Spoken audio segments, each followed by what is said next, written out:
Those interested in Jesuit and Roman Catholic traditions may reasonably ask, how can we promote these traditions while studying war?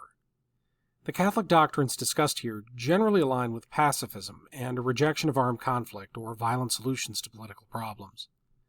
World War II may have been the most destructive conflict among human beings, featuring industrial-scale murder, ruin of centuries of collective human productivity, and lasting damage to the natural environment.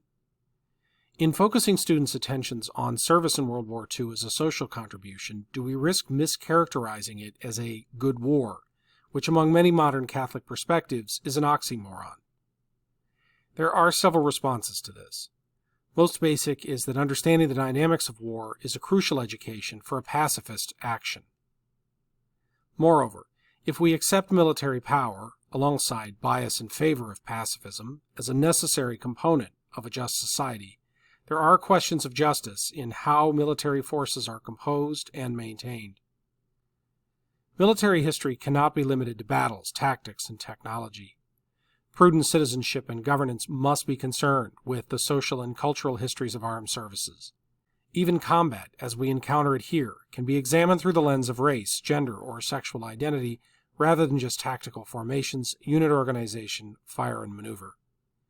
Those veterans we encounter in this lesson were mostly volunteers in a presumed public good, in this case a common defense, which, via sharp contrasts with the prejudices they faced in public life and even service policies, offers us insight into the maintenance of and challenges to discrimination.